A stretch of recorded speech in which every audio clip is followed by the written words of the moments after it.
This is a story all about how my life got flipped, turned upside down. And if you roll another blunt and keep your mouth shut, I tell you how I became the wicked nigga they call your mindful. Blackout, blackout, blackout, blackout,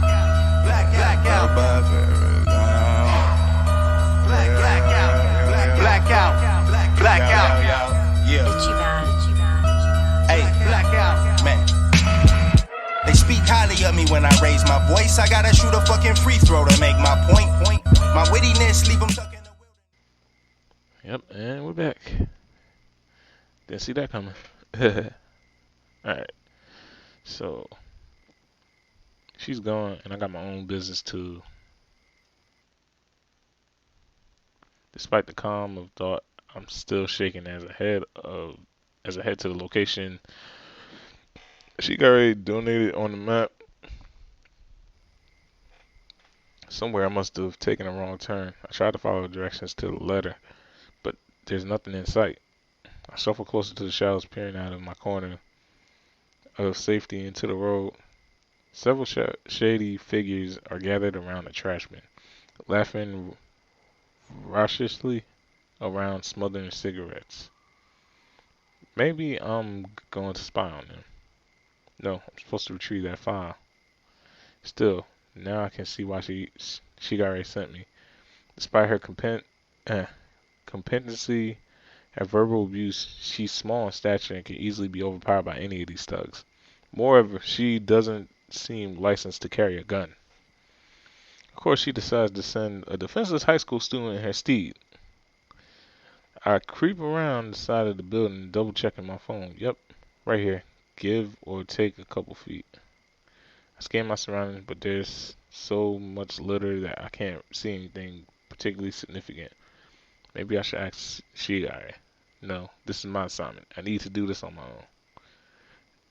I absently run my hands over the brick wall behind me as if it'll keep me grounded.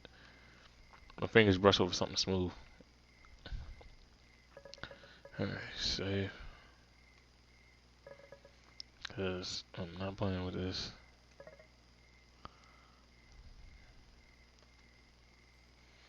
I'm not playing no games. Okay, absently run my fingers. Okay. And my fingers brush over something smooth. Wait a minute. Turned to examine the offending spot and found a piece of paper that is shoved between the cracks of the wall.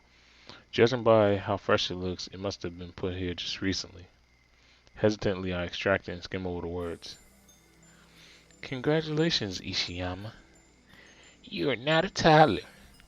My subordinate sent me these instructions to reach the file. The ping pong ball falls down a very narrow pipe that is fixed to the ground. All you have is your ping pong paddle, shoelaces, and a water bottle. How do you retrieve it? He claims the file that is at the answer within half a block of your vicinity. What? Oh, let me just reread this one more time. So, ping pong ball falls down a narrow pipe that is fixed to the ground. All you have is your ping pong paddle, shoelaces, and a water bottle. How do you retrieve it? More than likely, I'll just pour it through that. Like, why would I even need the shoelace and all that? I would just pour it through. Because the shoelaces and the paddles is like pretty useless at that point. Puzzle? Seriously? Might as well try and solve it.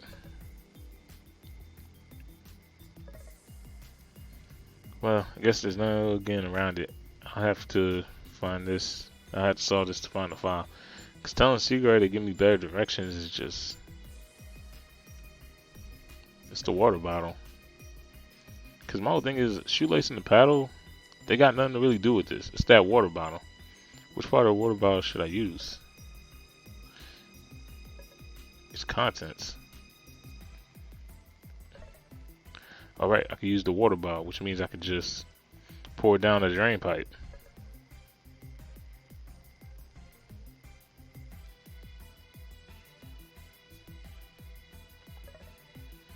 Could simply pour her the water down the pipe. The ball would float to the surface and could easily be picked out. Yeah. Seems like that's the answer. In that case, looks like the answer is water. Take a look around. Take another look as you guys know. File is at the answer within half a block of your vicinity. Does that mean that I have to look for a source of water? What does that even mean? Water is everywhere. The running faucets, the convenience store. No, wait. There's an old fountain on the other side of the building. I walk around. Sure enough, another obtrusive note is stuck into the rim of the inactive fountain.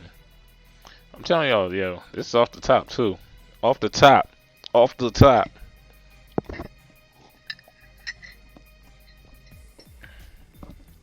Straight off the top. Let's see.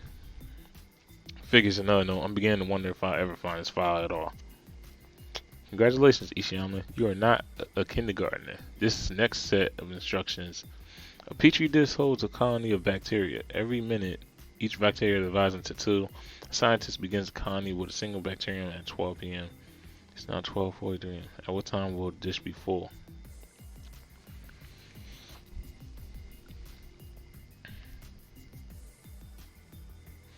First of all, I don't know how much a petri dish is.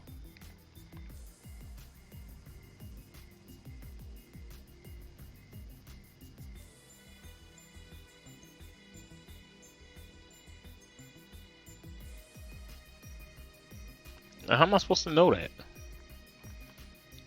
Alright, hold on, y'all. I'm gonna have to look this up. Like seriously, how was I gonna know what a petri dish was? Alright. I got the answer, y'all. I was like, yo, how am I supposed to know what a petri dish is? She's enjoying this, I swear. But either way, look like I have a puzzle to do. Thanks a lot, CI.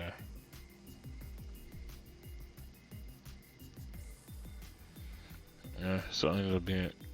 Oh my goodness. Alright, so. This one right here.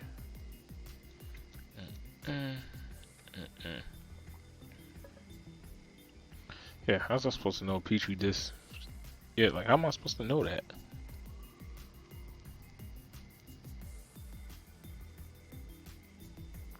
Like how's anybody supposed to know that?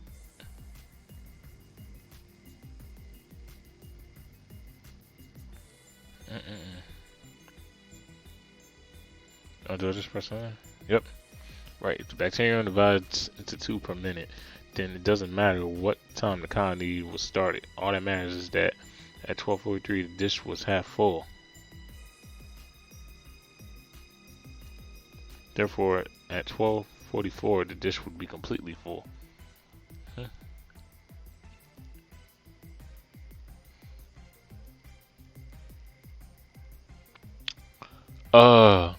That's what they meant. I should have read that more. Okay. Wow. That was stupid. Yeah, because every 2 minutes it fills in the tube. But, yeah, it was half full at 43. Oh, wait, hold up. Wait, no. It divides at each minute.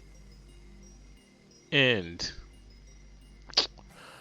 oh, wait, it divides by 2. So if it's half full, wait, no, that still doesn't make sense to me. Yo, can somebody go into like a deeper explanation of that? I was never a math person. My goodness, y'all. Cause I'm like, wait, hold up.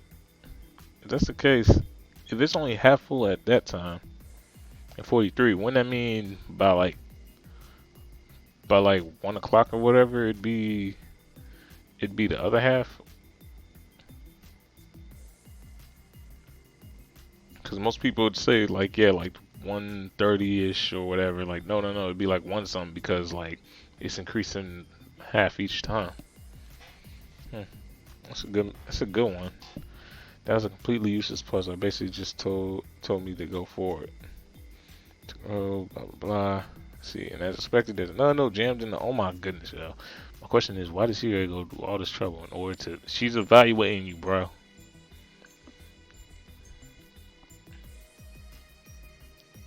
Or whatever. Let's Looks like there's another puzzle. So, congratulations, Ishiyama. You are not a 5th grader. This is the 3rd improvement set of instructions. How can you throw a ball as hard as you can and not bounce it off anything and still have it return to you? The answer is the direction in which you must proceed to reach the file.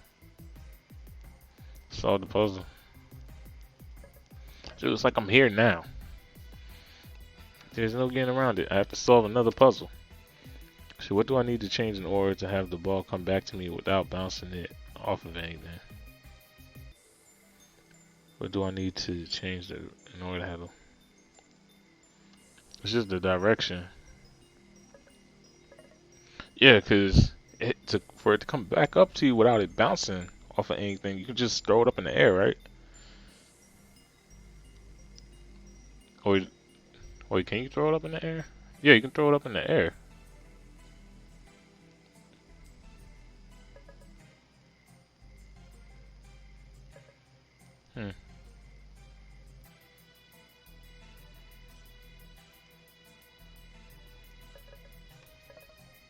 Alright, gravity is still in effect. I just have to throw it upwards and it'll have it return to me. So the answer is up. And note says I have to go in the direction to reach the file. I located a rickety 2-story building next to the canal. Guess that's where I'm supposed to go. My goodness, yeah.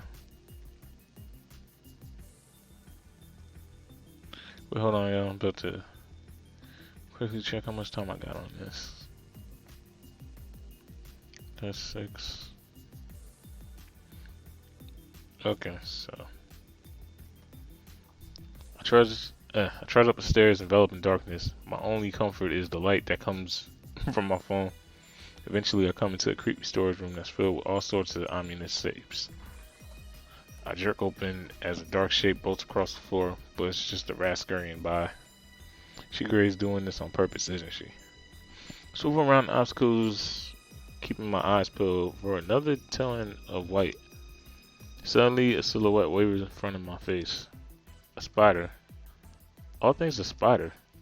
What if it poisoned me? Sticks its rabbit teeth into my jugular vein, stabs its spiderly limbs straight into my heart. Grows to the size of... Okay, now I'm just being stupid, right? Yeah, you're thinking of that one movie with the kids and the spider. Then it teasingly waves his odious twisted... Oh my goodness, yo. Chill with it, chill with it.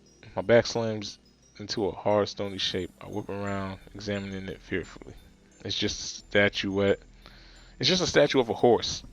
Like, stop using fancy words, my dude. Like, it's like this whole slacker thing really ain't your thing, bro. Yeah, the statuette of a horse plastered with a note. Finally. Hands still shaking, I seize the note and peruse its contents. The sooner I can get out of here, the better. Congratulations, Ishiyama. You are not a middle schooler. This is the final set of instructions. A rich man tells his 2 sons to race their horses to a distant city to see who will inherit his fortune. The one whose horse is slower wins. After wandering aimlessly for days, the brothers ask a wise man for guidance. Upon receiving advice, they jump on the horses and race to the city as fast as they can. What did the wise man say to them? The answer will show you where the file is located. So the sons race their horses to the city. See who will inherit his fortune. The one whose horse is slower wins. After wandering aimlessly, the brothers ask a wise man for guidance. They jump on the horses and race to the city. I don't know. What did he say to him? I actually feel somewhat disappointed. Despite my complaining, inspires I've actually enjoyed these challenges. At any rate, I guess I'd better solve the puzzle and find this one. What could the wise man have said to him?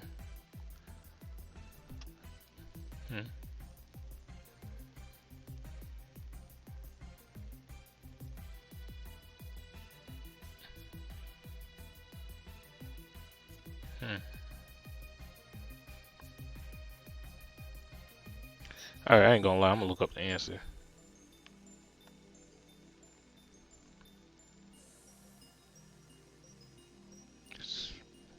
swap or switch the horses? How would I know that? Okay, so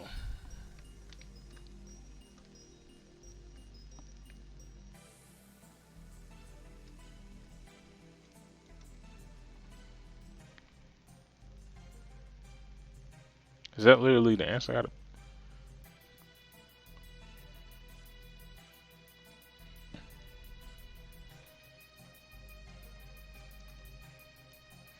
Alright, I'm saving this. I'm saving this shit. Oh, she bugging, huh?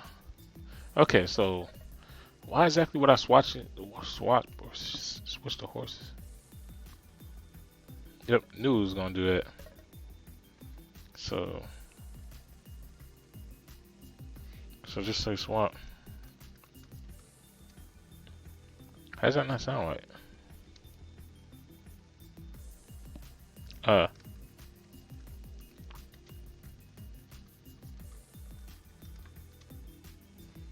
Right, if they switch horses, then they would have to race in order to win. Why? Because they want to know how their horses operate?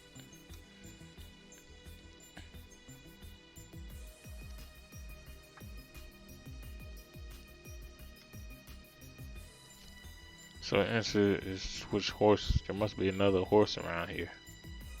I glanced around for another statue, flinching away from multitudes of cobwebs and around. Thankfully, I spot one not far away. Sure enough, there's a simple cream envelope slipped between his bed. Wow, really? Could it actually be the file? Congratulations, Yama. You may be slightly more capable than your worthless peers. There is no file. This is simply a test, and you passed. You may congratulate yourself. Although, frankly, it was such an easy test that there really is nothing worthy congratulating. Take a picture of this note and send it to me as proof of your passable competence. Is she serious? Everything was fabricated? I almost can't believe it. But at the third note, I guess a small part of me was expecting this turn of events.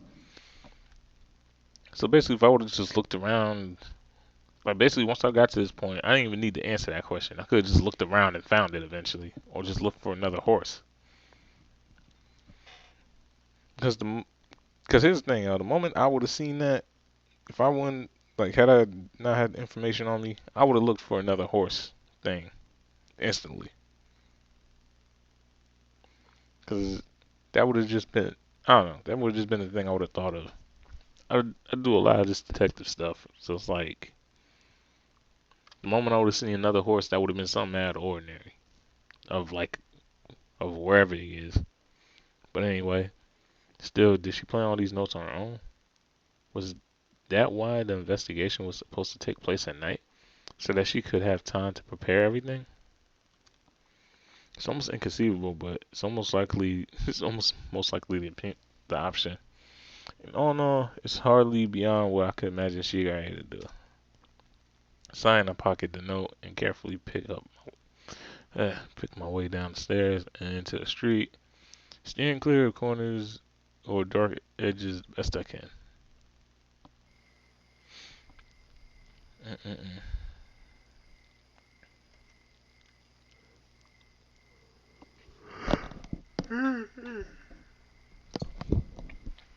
Once I'm under some light, I can breathe a little easier. I take a quick snapshot of the note and send it to Shigare without a comment.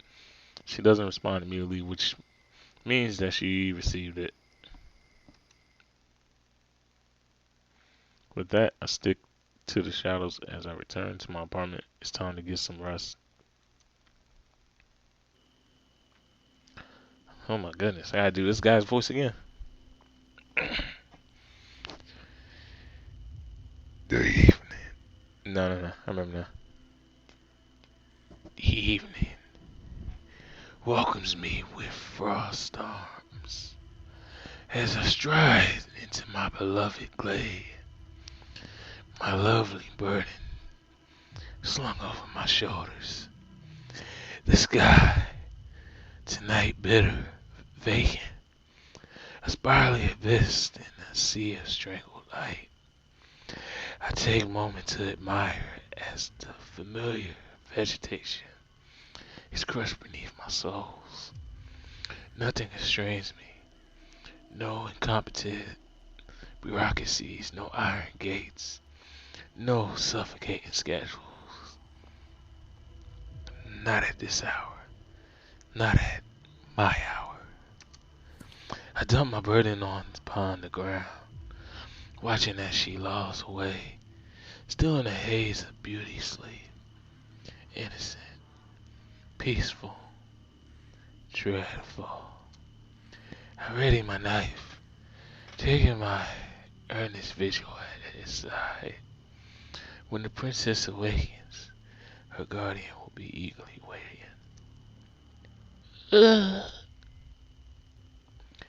Well, that was terribly quick.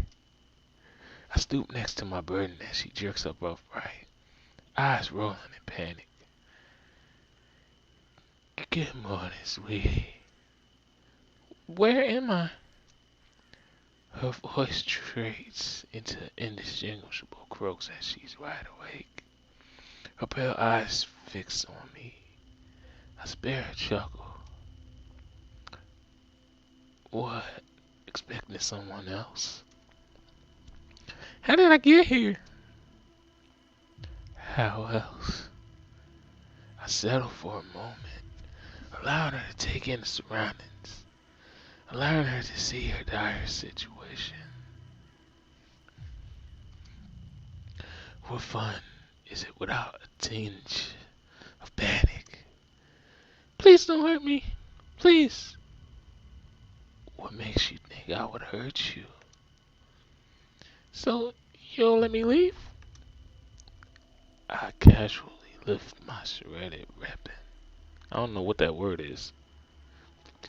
Anyway, back in that. I casually lift my weapon, allowing it to catch the moonlight just the right angle. Just at the right angle. Now, why would I do that? I advance towards her slowly. She irks away, pulling her weight by her hands, but she is too shooken up to even attempt to run. Little dull, but vermin are vermin. Please, I have a mom and dad, a boyfriend. I want to study. I want to grow up. It's usually cute when they beg, but this girl is bothering me. Well, I want to have a little carving practice, so what shall we do? Carving practice? Imbecile. My fingers twitch with impatience. Yes, carving practice. And I best get started. I savor my moments with her leisurely, meticulously. She tried to waste my time, auto to return the favor. I finished all too quickly. The screams die in my ears.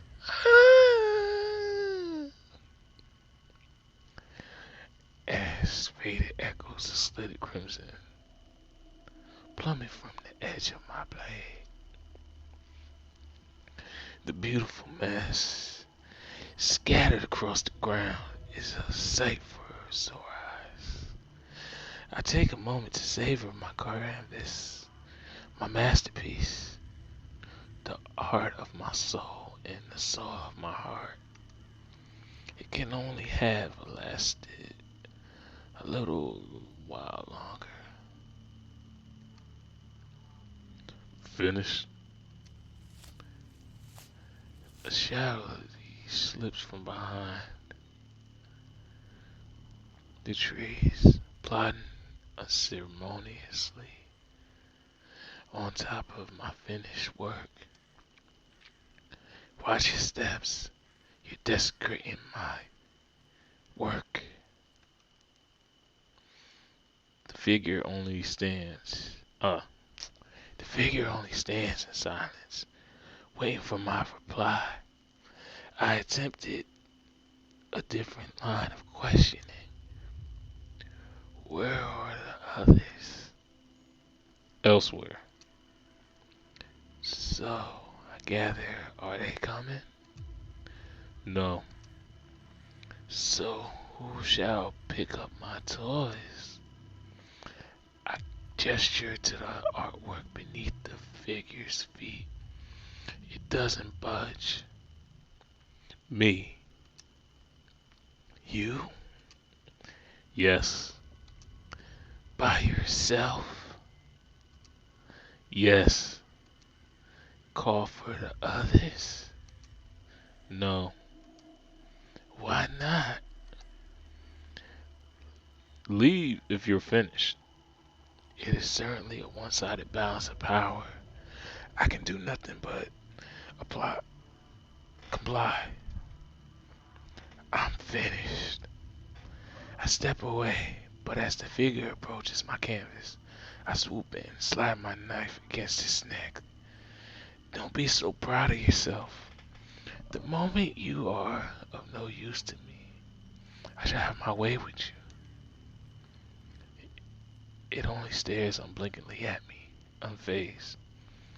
Not finished? Equal parts disgusted, imperturbed. I withdraw my weapon. I'm finished. Finished with you, too. I turn to the brighter horizon, striding away without a backward glance.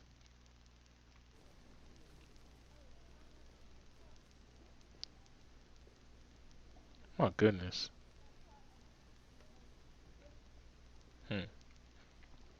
Hold on, y'all. 1 second.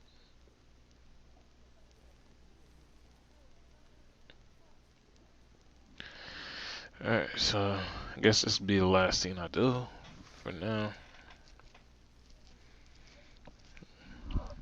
See, when I arrive at school, still blurry eyed from my nighttime excursions, I'm greeted with an unusual sight. A group of students, primarily female, huddled around the post. As I lay edge, I manage to listen in. It's your fault!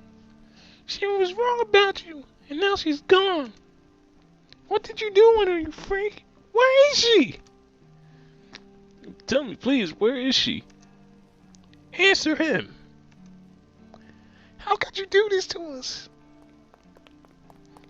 Suddenly, Huey blazes by me right into the center of the group, which bounces backward in shock. I'm barely able to catch a glimpse of her face through the mass of heads. What are you guys doing? Out of our way, Huey. This has nothing to do with you. No, I'm tired of this. You've been picking on her since school started, and you don't even have a good reason. Good reason? Talk to Soji. He's our good reason. The group shuffles apart, granting me space. I finally managed to see the cause of the problem. A slight figure crouched against the gate with an empty look. And wait, isn't this the same girl I met yesterday? Well, Soji? She's been missing for 2 days and no one can find her. Didn't go home. Doesn't answer calls or texts. It's like she just disappeared. Disappeared. Just like the rumors say. You guys do remember who started the rumors, right? Look, Rui, this would make the 3rd disappearance. Haven't you been watching the news? Yeah. Yeah. This is the 3rd time that Academy students vanished off of the face of the planet. And coincidentally, right after talking with Irie. Technically, Midori disappeared before school started. Yeah, just like 2 days before. Why are you so stubborn? Irie is guilty. Why are you so stubborn? Maybe she's not. Clearly you don't understand how people work. No wonder you don't have any friends. Rue's face closes in hurt and raw, fiery ping of rage courses through her body. I storm to her side, unceremoniously shoving away anyone in my path. Yama? You. Who's this? Your boyfriend? My anger abruptly sojourns into panic, but I shove it away. You're all disgusting. Picking on someone just because she's not like you? Hey, don't you even know the context of butt out? Oh, and let me guess. You know everything. You know for certain that Akio, Ari, has anything to do with with these disappearances. Twice is a coincidence. Thrice is a pattern. A pattern for narrow-sighted people who won't take in other factors. Are you stupid? There aren't any other parents. The police said it so themselves. Oh, and they told you this directly? It was in the news, moron. Oh, it was in the news, moron. It's not like the others it's not like the news has ever twisted the fact that, or has twisted the facts, or told us anything about the honest truth. You wouldn't be acting so high-minded if you knew how important Akane is. You wouldn't be acting so prejudiced if you had a brain, like for real. Words are spilling out of my mouth before I even consciously think of them. My whole body thrums in cold and frozen hatred. Weird, freak, don't want to play with you. I'm not letting anyone else go through that. Not Rui and not Ari. You think we're being rude to Ari? You're being rude to Soji. She was the love of Soji's life. Because everyone knows that every high school relationship lasts forever, right? Like, for real. He'll probably get over her in a week or two and start dating one of y'all, and then y'all just gonna forget about Akane, period. A deadly silence descends on the group. Rue pinches my sleeve and her expression unusually troubled. That went a bit too far, Yama. I only clench my jaw and lock eyes with the boy called Shuji, whose face blinks from panic to nothingness in less than a second. Chill silence falls over the entrance. You. He staggers forward, raising a trembling hand. You bastard. Okay. His fingers pull into a fist, and before I can blink, his hand is soaring straight at me. Shao blurs in front of me, swiping at Shoji's arm. Shoji stumbles to the ground as if thrown by an unknown force. The moment is held on pause, broken by only a frantic whispering of gathering crowd around us. Shoji jerkily pushes himself to his feet, feeling his loose from fury. Aili steps in front of me, arms hanging limply by her sides. Expression passive, but something about it gives Shoji pause. Hey, what's going on here? Mr. Ryuda pushes the throng of students apart, books hiked around one arm. All the students start to babble at once. Mr. Iona, Kane's been absent for 2 days. And we can't contact her. This guy provoked Shoji into a fight. Mr. Ryuda waves his hand in silence and an unusually stern expression on his face. Shoji, are you hurt? No, sir. Good. Rui? Yes, Mr. Ryota? Meet me during lunch. You too, Noriko. Yes, Mr. Ryota. Both of you will give me your account on what happened and what just happened. I'll make a judgment after I heard both stories. Understood? Sullen silence meets inquiry. He only sighs. Accusations are for children. You guys know that, right? If you're going to claim something, use evidence. Be willing to die by it. If you're going to fight, make sure you have the right reason to, for sure, though. Make sure you're willing to die for that shit. Oh, yeah, right. Kids. Can't say that. Dismiss.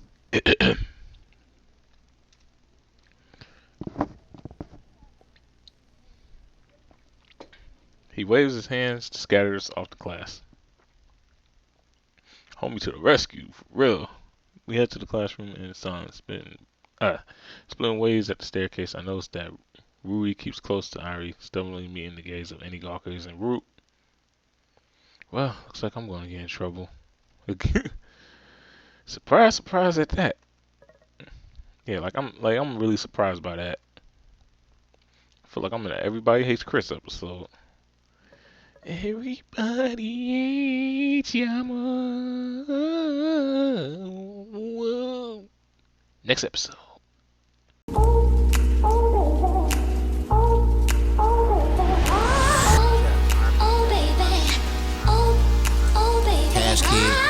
DJ Young Sean mixtapes.